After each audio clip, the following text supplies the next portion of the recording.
ನಮ್ಮ ಭೂಮಿ ಕೂಗ್ರಿ, ನಮ್ಮ ಭೂಮಿ, ನಮ್ಮ ಭೂಮಿ. ಇಲ್ಲಿ ಡಿಸಿಗೂ ಕೇಳಿಸ್ಬೇಕು, ಅಲ್ಲಿ DCMಗೂ ಕೇಳಿಸ್ಬೇಕು ಅಲ್ವೇ? ನಾನು ಹೆಣ್ಮಕ್ಳಿಗೆಲ್ಲ ತಪ್ಪು ತಿಳಿಬೇಡಿ. ಇಲ್ಲೆಲ್ಲ ಮೊನ್ನೆ ರಾಮನಗರ ಶಾಸಕರು ಮಹಿಳಾ ದಿನಾಚರಣೆ ಮಾಡವ್ರೆ ಅಂತ ಏನು ಮೇಲ್ಬಿದ್ದು ಹೆಂಗಸರುಗಳು ಎಲ್ಲ ಕಾಲ್ ತೊಳ್ಕೊಂಡು ಒಳಗಾಗ್ಬಿಟ್ರು ಅಂತೇಳಿ ನಾನು ಟಿವಿಲಿ ನೋಡಿದೆ. ನಾನು ಅವತ್ತು ಊರಲ್ಲಿ ಇರ್ಲಿಲ್ಲ.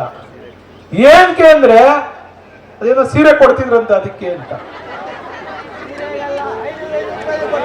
ಹಂಗ ಇಷ್ಟೇ ಜನ ನಮ್ಮ ಬೈರ್ಮಂಗ್ಲ ಕಂಚಕಾರಹಳ್ಳಿ ವ್ಯಾಪ್ತಿಲಿರೋರು ಏನೋ ತೀರ್ಮಾನ ಮಾಡ್ಕೊಬಿಟ್ಟಿದ್ದೀರಾ, ಕಾಸಿನ ಸರ ಕೊಡೋಣ, ಕಾರ್ ತಗೊಳ್ಳೋಣ, ಬ್ಯಾಂಕಲ್ಲಿ ದುಡ್ಡಿಗೆ ಕೊಡೋಣ, ATM ಕಾರ್ಡ್ ಕೊಡೋಣ ಅಂತ. ಏನಕ್ಕ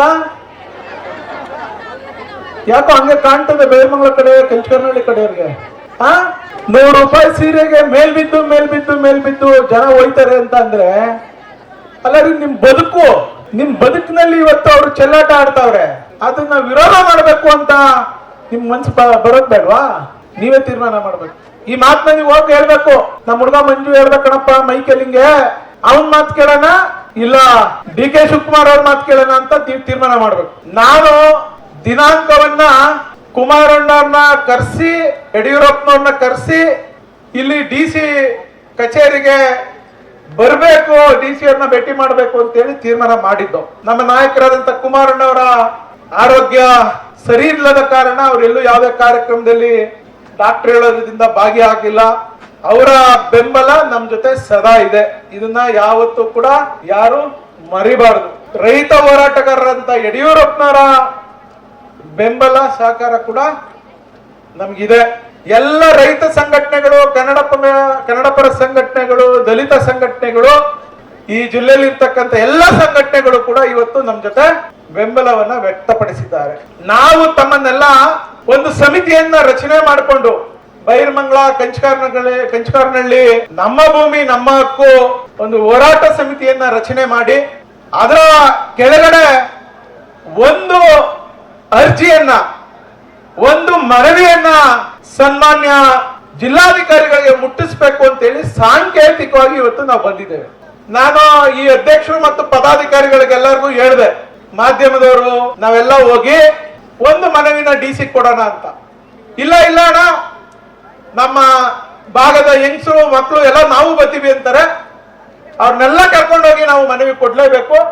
ನೀವು ಇವತ್ತು ದಿನಾಂಕ ನಿಗದಿ ಮಾಡಿ ಅಂತೇಳಿ ಇವತ್ತು ನಿಗದಿ ಮಾಡಿ, ನೀವೆಲ್ಲ ಬೆಳಗ್ಗೆನೆ ಎದ್ದು ಹಾಲ್ ಕರೆದು, ರೇಷ್ಮೆ ನೋಡ್ಕೊಂಡು, ತೋಟಗಾರಿಕೆ ನೋಡ್ಕೊಂಡು, ಮಕ್ಕಳು ಮರಿಗೆ ಊಟ ತಿಂಡಿ ರೆಡಿ ಮಾಡಿ, ಗಂಡಸರು ಹೆಂಗಸರು ಮಕ್ಕಳು ಒಂದಿನ ಈ ಹೋರಾಟಕ್ಕೆ ತಾವೆಲ್ಲ ಬಂದಿದ್ದೀರಿ. ಈ ಜಿಲ್ಲೆ ಅಭಿವೃದ್ಧಿ ಮಾಡಬೇಕು, ಈ ಜಿಲ್ಲೆ ರೈತರಿಗೆ ಅಭಿವೃದ್ಧಿ ಮಾಡಬೇಕು, ಈ ಜಿಲ್ಲೆಗೆ ಮೇಕೆದಾಟು ಮಾಡಬೇಕು, ಈ ಜಿಲ್ಲೆಗೆ ನಾನು ರೈತರನ್ನ ಬದುಕಿಸ್ಬೇಕು ಅಂತೇಳಿ ಪೆನ್ನು ಪೇಪರ್ನ ಕೇಳಿದವರು ಇವತ್ತು ನೀವು ಬೆಂಗಳೂರಿನಲ್ಲಿ ನಿಮ್ಮ ಮಹಲ್ನಲ್ಲಿ ಕುತ್ಕೊಂಡು ರೈತರಿಗೆ ವಿಷ ಕೊಡಕ್ಕೆ ಹೊಟ್ಟಿದ್ದೀರಲ್ಲ, ಸರಿನಾ? ಇದು ನಿಮ್ ಯಾರು ಹೇಳೋರು ಕೇಳೋರು ಯಾರು ಇಲ್ಲ ಅನ್ಕೊಂಡ್ಬಿಟ್ಟಿದ್ದೀರಾ? ಹೇಳೋರು ಕೇಳೋರು ಯಾರು ಇಲ್ಲ ಅನ್ಕೊಂಡ್ಬಿಟ್ಟಿದ್ದೀರಾ ಸ್ವಾಮಿ? ನನಗೇನು ಗೊತ್ತಿಲ್ಲ, ಎಲ್ಲ ಕುಮಾರಸ್ವಾಮಿ ಅವ್ರ ಕಾಲದಲ್ಲಿ ಆಗಿತ್ತು ಅಂತೇಳಿ ಬರಾನ್ ಬಿಡ್ತೀರಾ? ಬನ್ನಿ, ನಿಮ್ಗೇನು ಗೊತ್ತಿಲ್ಲ ಈ ಯೋಜನೆ ಬಗ್ಗೆ. 10,000 ಎಕರೆ ನೋಟಿಫಿಕೇಶನ್ ಕುಮಾರಸ್ವಾಮಿ ಅವರೇ ಮಾಡಿದ್ರು. ಕುಮಾರಸ್ವಾಮಿ ಅವರ ಕಾಲದಲ್ಲಿ 2006ರಲ್ಲಿ ಅಂತ ಹೇಳಿದ್ರೆ ಒಂದೇ ಒಂದು ನೋಟಿಫಿಕೇಶನ್ ತೋರಿಸಿ ತಾಕತ್ತಿದೆಯಾ ನಿಮ್ಗೆ? 2006ರಲ್ಲಿ ಕುಮಾರಸ್ವಾಮಿ ಅವರು ಬಿಜೆಪಿ ಅವರ ನಾಯಕರುಗಳು ಎಲ್ಲ ಸೇರಿ ಸರ್ಕಾರ ಮಾಡಿದ್ರಲ್ಲ, ಅವತ್ತು 5 ಟೌನ್ಶಿಪ್ ಮಾಡಬೇಕು ಅಂತ ಆಲೋಚನೆ ಮಾಡಿದ್ರು. ಇದೇ ಬೈರ್ಮಂಗ್ಲ ಭಾಗದ ರೈತರುಗಳು ಅವತ್ತು ಕುಮಾರಣ್ಣವ್ರನ್ನ ಭೇಟಿ ಮಾಡಿ, ಇಲ್ಲ ಈ ಯೋಜನೆ ನಿಲ್ಲಿಸ್ಬೇಕು, ನಾವು ಭೂಮಿ ಕೊಡಲ್ಲ ಅಂದಾಗ ಕುಮಾರಣ್ಣ ಸುಮ್ಮನೆ ಆಗ್ಲಿಲ್ವಾ? ಕುಮಾರಣ್ಣ ಇದನ್ನ ಕೈ ಬಿಡ್ಲಿಲ್ವಾ? ಸುಮ್ನೆ ಕುಮಾರಣ್ಣ ಹೆಸರು ಹೇಳ್ತೀರಾ? ಮಿಸ್ಟರ್ ಬಾಲಕೃಷ್ಣ ಅವರೇ, ಅವತ್ತು ನೀವು ಕುಮಾರಣ್ಣವ್ರ ಜೊತೆನೆ ಇದ್ರಲ್ಲ ಸ್ವಾಮಿ. ಬನ್ನಿ, ಬೈರ್ಮಂಗ್ಲದಲ್ಲಿ ಸಭೆ ಮಾಡಿ ಹಾಕ್ಸಿ ಶಾಮಿಯಾನನ, ನಮ್ ರೈತರು ಹೆಣ್ಮಕ್ಳೆಲ್ಲ ಬರ್ತಾರೆ, ಭೂಮಿ ಕೊಡ್ತೀರಾ ಇಲ್ವಾ ಅಂತ ಕೇಳಿ ಅವತ್ತು ನಿಮ್ ಹುಟ್ಟದಬ್ಬ ಮಾಡೋನಲ್ಲಿ ಕೇಕ್ ತಂದು, ದೊಡ್ಡ ಕೇಕ್ ತಂದು ಕತ್ತರಿಸಿಸೋಣ ನಿಮ್ ಕೈಲಿ. ಹುಟ್ಟದಬ್ಬ ಇನ್ನೊಂದ್ಸರಿ ಮಾಡ್ಬೇಕಲ್ಲ ಅವ್ರಿಗೆ, ಮಾಡ್ತೀರಾ ಇಲ್ವಾ? ನೀವು ಈ ಹೋರಾಟನ ಕುಮಾರಸ್ವಾಮಿ ಅವರ ಮೇಲೋ ಯಡಿಯೂರಪ್ಪನವ್ರ ಮೇಲೆ ಗೂಬೆ ಕುಣ್ಸಕ್ಕೆ ಹೊಟ್ಟಿರ್ತಕ್ಕಂಥ ಈ ಕಾಂಗ್ರೆಸ್ ನಾಯಕರುಗಳು ನಿಮಗೆ ನಾಚಿಕೆ ಆಗ್ಬೇಕು. ನೀವು ಈ ಜಿಲ್ಲೆನಲ್ಲಿ ಗ್ರೇಟರ್ ಬೆಂಗಳೂರು ಅನ್ನೋ ಪ್ರಾಧಿಕಾರ ನೀವು ಮಾಡಿದ್ರ, ನೀವು ಹೆಸರು ಚೇಂಜ್ ಮಾಡಿದ್ರಿ, ನಾವು ಮಾಡಿದ್ದದು. ಈ ಪ್ರಾಧಿಕಾರ ಮಾಡಿದವರು ನಾವು. ಈ ಪ್ರಾಧಿಕಾರದ ಹೆಸರಿನಲ್ಲಿ 2 ವರ್ಷದಿಂದ ಸಂಚು ಮಾಡ್ತಿದ್ದೀರಲ್ಲ, ಇಲ್ಲಿ 10,000 ಎಕರೆ ಜಮೀನು ಹೊಡಿಬೇಕು ಅಂತೇಳಿ 2 ವರ್ಷದಿಂದ ನೀವು ಸಂಚು ಮಾಡ್ತಿದ್ದೀರಲ್ಲ. ಬೆಕ್ಕು ಕಣ್ಮುಚ್ಕೊಂಡು ಹಾಲು ಕುಡಿದ್ರೆ ಯಾರಿಗೂ ಗೊತ್ತಾಗಲ್ಲ ಅಂತೇಳಿ ಕಳ್ಳಬೇಕಾಟ ಆಡ್ತಾ ಇದ್ದೀರಾ. ಬನ್ನಿ, ನಿಮ್ ತಾಕತ್ತಿದ್ರೆ, ನಿಮ್ಗೇನಾದ್ರೂ ರೈತರನ್ನ ಉಳಿಸ್ಬೇಕು, ರೈತರ ಮಕ್ಕಳು ನಾವು ಅಂತ ಒಂದು ಸ್ವಾಭಿಮಾನ ಇದ್ರೆ ಬೈರಮಂಗಲ ಸರ್ಕಲ್ ಬನ್ನಿ. ನೀವು, ನಾವು ದಾಖಲೆ ಸಮೇತ ಬರ್ತೀವಿ.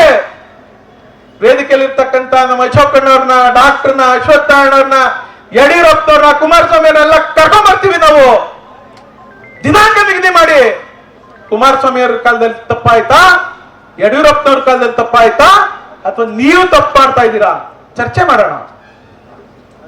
ಬನ್ನಿ.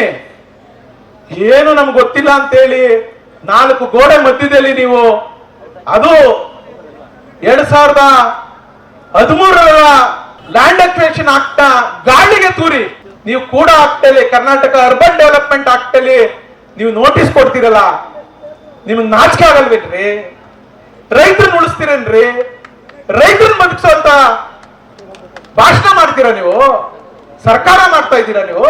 ಬನ್ನಿ, ನೀವು ಬಂದು ಒಬ್ಬ ರೈತನ ಯಾರಾದ್ರೂ ಅದು ಅಭಿಪ್ರಾಯ ಕೇಳಿದ್ದೀರಾ? ಅವ್ರ ಯಾರೋ ಗ್ರೇಟರ್ ಬೆಂಗಳೂರು ಅಧ್ಯಕ್ಷ ಒಂದ್ ಕಡೆ, ಮಾಜಿ MP ಒಂದ್ ಕಡೆ, ಮಾಡಕ್ತಿರ್ತೀನಿ ಬಿಡ, ಅದೇನ್ ಮಾಡ್ಕೋತಾರ ಮಾಡ್ಕೊಳ್ಳಿ, ಯಾವ ಹೋರಾಟ ನಾನೆಲ್ಲ ನೋಡಿದೀನಿ ಅಂತೀರಿ. ನಿಮ್ಗೆ ಅಧಿಕಾರ ಅದೇ ಸ್ವಾಮಿ, ನೀವೇನ್ ಬೇಕಾದ್ರೂ ಮಾಡ್ಬೋದು. ಅದೇ ಮಾಡಿ. ಸಾತ್ತೂರಲ್ಲಿ ಇದೇ ಟೌನ್ಶಿಪ್, 5ನೇ ಟೌನ್ಶಿಪ್ ಸಾತ್ತೂರಲ್ಲಿ ಇತ್ತಲ್ಲ, ಸಾತ್ತೂರಲ್ಲಿ ನೀವು ತಾಕತ್ತಿನ ನೋಟಿಫಿಕೇಶನ್ ಮಾಡಿಸಿ, ಪ್ರಿಲಿಮಿನರಿ ನೋಟಿಫಿಕೇಶನ್ ಮಾಡಿಸಿ. ಸನ್ಮಾನ್ಯ DK ಶಿವಕುಮಾರ್ ಅವರೇ, ಸನ್ಮಾನ್ಯ DK ಸುರೇಶ್ ಅವರೇ, ಮಾಡಿಸ್ರಿ ನೋಡೋಣ. ಅವ್ರು ಮಾತ್ರ ರೈತರು ಕನಕಪುರದಲ್ಲಿ ಭಾಷಣ ಮಾಡ್ತೀರಿ, ಅಯ್ಯೋ ನಮ್ಮ ಅವಧಿನಲ್ಲಿ ಭೂಮಿಗೆ ಚಿನ್ನದ ಬೆಲೆ ಬಂದ್ಬಿಟ್ಟಿದೆ, ಯಾರು ಭೂಮಿ ಕಳ್ಕೊಬೇಡಿ ಅಂತ. ಇಲ್ಲಿ ಯಾರು ಕಳ್ಕೊಳ್ತಾ ಇರೋದು? 10,000 ಎಕರೆಲಿ ಇಲ್ಲಿ ಜೀವನ ಮಾಡ್ತಾ ಇರೋರು ಯಾರು? ರೈತರಲ್ವಾ? ರೇಷ್ಮೆ ಬೆಳೀತಾವ್ರು ನಮ್ಮ ರೈತರು, ಹಾಲು ಉತ್ಪಾದನೆ ಮಾಡ್ತಿದ್ದಾರೆ, ಹಣ್ಣು ತರಕಾರಿ ಬೆಳೀತಿದ್ದಾರೆ.